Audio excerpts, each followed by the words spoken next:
तो जी हाँ, नमस्कार दोस्तों, आप सभी का स्वागत है। दोस्तों पिछली वीडियो में हमने मैथमेटिक्स का पेपर देखा था, यूपी बोर्ड का ओरिजिनल, और दोस्तों 2023 वाला। और इस वीडियो में हम हिंदी का पेपर देखने वाले हैं। इसके बाद दोस्तों वीडियो आएगी आपकी सभी विषयों की, ठीक है। तो हम सभी विषयों का ओरिजिनल पेपर दिखाने वाले हैं, ठीक है। तो चलिए दोस्तों शुरुआत करते हैं बिना देरी किए हुए। और दोस्तों यदि आपको इसका हल चाहिए तो आप कमेंट करके हमें बताइए और हम इसका हल अतिशीघ्र ही आपके पास पहुंचा देंगे, ठीक है। चलिए दोस्तों शुरुआत करते हैं। यहाँ पर पेपर आखिर आता कैसे है, ये आपको जानना बहुत ही आवश्यक है। चलिए देखते हैं कैसे आता है पेपर। तो यहाँ पर नंबर दिया रहता है, ठीक है। ये जो है यहाँ पर डीसी, यहाँ पर 801 डीसी, यहाँ पर इसे भरना पड़ता है। वो जो कि आपको कॉपी मिलती है उसमें भरना पड़ता है, ठीक है। उसके बाद यहाँ पर कुछ निर्देश, सामान्य निर्देश दिए रहते हैं, जिसे आप देख सकते हैं। और मैं ज़्यादा देर तक पढ़ूंगा नहीं, क्योंकि दोस्तों वीडियो बहुत लंबी हो जाएगी।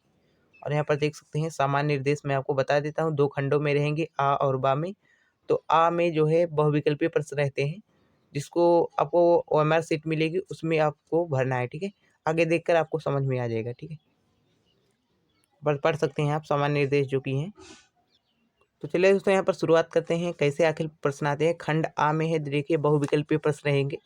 और यहाँ पर देख सकते हैं एक से, जैसे एक वो वाला प्रश्न है, ठीक है, उसके 4 ऑप्शन रहेंगे और वहाँ आपको एक ओएमआर सीट दी जाएगी, उसमें आपको भरना पड़ेगा, ठीक है। जैसे एक पहले प्रश्न का जो है तीसरा उत्तर मैं मान कर चलिए सही है, तो मैं वैसे सपोज कर रहा हूँ, मैं ये पूरा कंफर्म नहीं बता रहा हूँ सही है, मतलब कैसे भरना है आपको, ठीक है। जैसे पहले का मान लीजिए सी वाला सही है, तो आप पहले का जो है उसके सामने जो है सी नंबर गोला रहता है, उसे आप भर देंगे, ठीक है। आप काली या नीली बॉल पेन से भर सकते हैं, जेल पेन का प्रयोग मत कीजिएगा, ठीक है। तो यहाँ पर दोस्तों यहाँ पर देख सकते हैं इसी प्रकार प्रश्न आते हैं। और प्रश्न है दोस्तों, आपको सॉल्यूशन चाहिए तो आप कमेंट करके बताइए, सॉल्यूशन वाला वीडियो अलग बना देंगे, ठीक है। यहाँ पर देख सकते हैं आप 7 प्रश्न इधर है।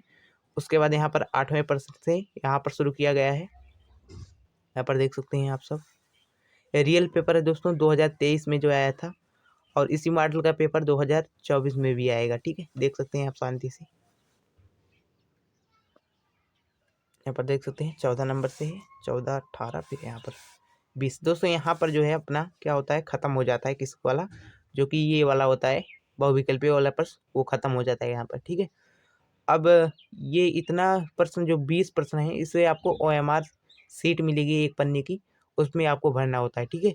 उसके बाद दोस्तों जो आगे का मतलब कि आगे का प्रोसेस होता है, उसे आपको जो कॉपी मिलती है उसमें लिखना पड़ेगा, ठीक है। तो कॉपी में आपको खंड बार डालकर लिखना है। आप जो है यहाँ से लिखेंगे कॉपी में, ठीक है। यहाँ से खंड बार डालकर लिख सकते हैं, ठीक है। यहाँ पर देख सकते हैं 6 नंबर का क्वेश्चन है। और इधर जो आपने देखा बहुविकल्पीय प्रश्न, ये सभी जो है एक एक नंबर के थे, ठीक है। 20 प्रश्न थे और 20 एक एक नंबर के, यानी कुल मिलाकर 20 नंबर के थे, ठीक है। और ये जो आपको वर्णात्मक प्रश्न है, ये आपको कॉपी में करना है, ठीक है। तो यहाँ पर देख सकते हैं 2, 2, 2, यानी कि पहले का 2, दूसरे का 2 और तीसरे का 2, 2, 2 मिलाकर 6 नंबर का कुल मिलाकर पहला सवाल है, ठीक है।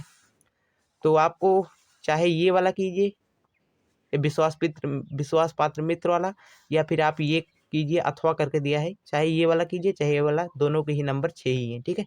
दोनों के जो तीनों प्रश्न है 6-6 नंबर के हैं, ठीक है। तो 6-6 नंबर के, 2-2 नंबर के हैं, और कुल मिलाकर 6 हो जाएंगे, ठीक है। तो मेन बात यही है कि पहला प्रश्न आपका 6 नंबरों का है। इसमें 3 खंड है, तीनों कर लेते हैं आप, 6 नंबर मिल जाएंगे, ठीक है। इन दोनों में एक करना है, ठीक है। चलिए अगला क्वेश्चन देखते हैं। यहाँ पर दूसरा क्वेश्चन भी है, ऐसे पद्यांश का इसमें आपको लिखना है। तो ये भी जो है अथवा में ये भी है, 1, 2, 2 नंबर का ये है, 2 का ये 2 का ये, ठीक है। तीनों मिलाकर ये कितने हैं, 6 नंबर के हैं। और अथवा कर है, चाहे आप इसे लिख लीजिए या फिर आप इसे लिख लीजिए, ठीक।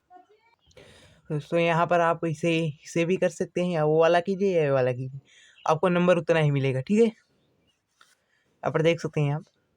उसके बाद यहाँ आता है तीसरा नंबर, ठीक है, तीसरा क्वेश्चन। तो यहाँ पर संस्कृत गद्यांश का संदर्भ सहित हिंदी में अनुवाद करना होता है, ठीक है। तो 2 नंबर हो जाएगा आपका संदर्भ का, और 3 नंबर हो जाएगा अनुवाद का, बराबर 5 नंबर मिल जाएगा, ठीक है। यदि आपने केवल संदर्भ किया है तो 2 ही नंबर मिलेगा, या केवल अनुवाद किया है तो 3 नंबर मिलेगा, ठीक है। लेकिन यदि आपको 5 नंबर पूरे चाहिए तो अनुवाद और हिंदी व्याख्या दोनों करनी होगी, ठीक है। तो 5 नंबर मिलेंगे, ठीक है। यहाँ पर देख सकते हैं इसे कि आपको अनुवाद करना है कि भाई ये किस पाठ का है और इसकी हिंदी में व्याख्या करना है। ठीक है, अथवा लिखा है, अथवा का मतलब इसके आगे भी कुछ है, वहाँ पर अथवा लिखा था, यानी कि आप इसका भी कर सकते हैं। ठीक है, इसका अनुवाद कीजिए और हिंदी में, साथ ही साथ ये किस पाठ का है इसे लिखिए, संदर्भ होता है। ठीक है, तो आप इसे भी कर सकते हैं। ठीक है, नंबर उतना ही मिलेगा, 5 नंबर मिलेगा। चौथा क्वेश्चन क्या है कि निम्नलिखित में से एक संस्कृत पद्यांश का संदर्भ सहित हिंदी में अनुवाद कीजिए। ठीक है, यहाँ पर संस्कृत पद्यांश है, उसका संदर्भ लिखना है, 2 नंबर मिलेगा। हिंदी में अनुवाद कीजिएगा तो 3 नंबर मिलेगा। ठीक है, तो यहाँ पर दोनों यदि कर लीजिएगा तो 5 नंबर पूरे मिल जाएंगे। चाहे इस वाले का कीजिए चाहे इस वाले का कीजिए। ठीक है, एक ही करना है, दोनों नहीं करना। ठीक है, और एक क्योंकि दो भी कीजिएगा तभी आपका समय बर्बाद होगा, लेकिन नंबर 5 ही मिलेगा। ठीक है, तो इसलिए आप एक ही कीजिएगा। उसके बाद 5वां क्वेश्चन है, यहाँ पर क्या है, खंड काव्य के आधार पर एक का उत्तर दीजिए। ठीक है, एक का आपको उत्तर देना है। जो खंड काव्य है, आप किसी भी जो आपका खंड काव्य होगा, यानी कि सब जो है जिले का अलग अलग खंड काव्य रहता है, तो आपका जो भी खंड काव्य होगा उसका देना है उत्तर। ठीक है, किसी एक का उत्तर देना है, चाहे इस वाले का उत्तर दीजिए चाहे इस वाले का उत्तर दीजिए। ठीक है, यानी कि केवल एक ही का उत्तर देना है। ठीक है, तो आपका खंड काव्य के हिसाब से आप जानते होंगे, आपको बुक में दिया होगा आपके राज्य का खंड काव्य, यानी कि राज्य क्या भाई, वो जिले का खंड काव्य कौन है, तो आप वहाँ से कर सकते हैं। ठीक है, तो जैसे हमारे जिले का जय सुभाष है। ठीक है, तो जय सुभाष का या आप क्या कीजिए, उसके नायक का चरित्र चित्रण या तो कीजिए, या फिर आप कीजिए कि यहाँ पर उसका कीजिए कि तृतीय सर्ग का संक्षेप में लिखिए। ठीक है, तृतीय सर्ग या तो संक्षेप में लिखिए, या तो आप उसका जो है चरित्र चित्रण कीजिए। नंबर आपको 3 मिलेगा। ठीक है, यहाँ पर देख सकते हैं विभिन्न विभिन्न जिलों के हैं। ठीक है, आप अपने जिला अनुसार कर सकते हैं।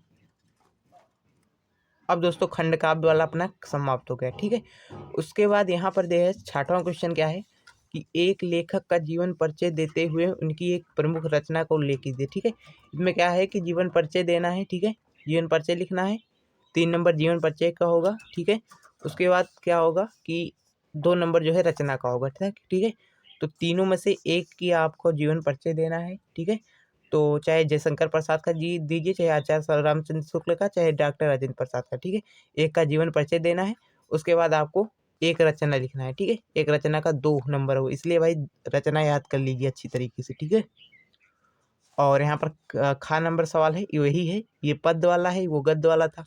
इसमें भी आपको जीवन परिचय लिखना है, साथ ही साथ एक प्रमुख रचना लिखना है। ठीक है, उसके बाद यहाँ पर 5 नंबर ये भी था। यहाँ पर अपनी पाठ्य पुस्तक में से कोई श्लोक लिखना है। ठीक है, जो प्रश्न पत्र में ना आया हो, यानी प्रश्न पत्र में वो श्लोक नहीं होना चाहिए। आप अपने किताब से एक श्लोक लिख सकते हैं। ठीक है, 2 नंबर आपको मिल जाएंगे। उसके बाद संस्कृत अनुवाद है, 2 प्रश्नों के उत्तर देना है। ठीक है, तो यहाँ पर संस्कृत में जो है, सॉरी दोस्तों, संस्कृत में उत्तर देना है। ठीक है, तो आप 2 प्रश्नों का उत्तर देंगे, या तो आप इन दोनों का दे दीजिए, या तो इन दोनों का 2-2 नंबर का दोनों है, 4 नंबर का हो जाएगा। ठीक है, उसके बाद दोस्तों 9वां क्वेश्चन और लास्ट क्वेश्चन क्या है कि एक पर निबंध लिखना है, और निबंध दोस्तों यहाँ पर 150 से 200 के सीमा के अंदर लिखना है, और न ज़्यादा बड़ा करना है, लगभग 2-2.5 पेज का लिखना है। यहाँ पर 9 नंबर का रहता है दोस्तों, ये वेरी वेरी इंपॉर्टेंट है। तो निबंध आप चारों में से एक का लिख सकते हैं, और जो आपको 9 नंबर पूरे मिल जाएंगे। ठीक है, तो ये दोस्तों अपना था जो है हिंदी का पेपर। ठीक है, तो यहाँ पर यदि आपको इसका हल चाहिए दोस्तों, तो आप जो है हमें कमेंट कीजिएगा। और वैसे तो इसकी कोई हल की ज़रूरत नहीं है, क्योंकि मैथ का हल ज़रूरत है, और इसमें तो आप खुद ही कर लेंगे किताब से देखकर। ठीक है, तो दोस्तों कैसी लगी वीडियो कमेंट जरूर कीजिएगा। चलिए मिलते हैं ऐसे ही नेक्स्ट वीडियो में, तब तक के लिए जय हिंद।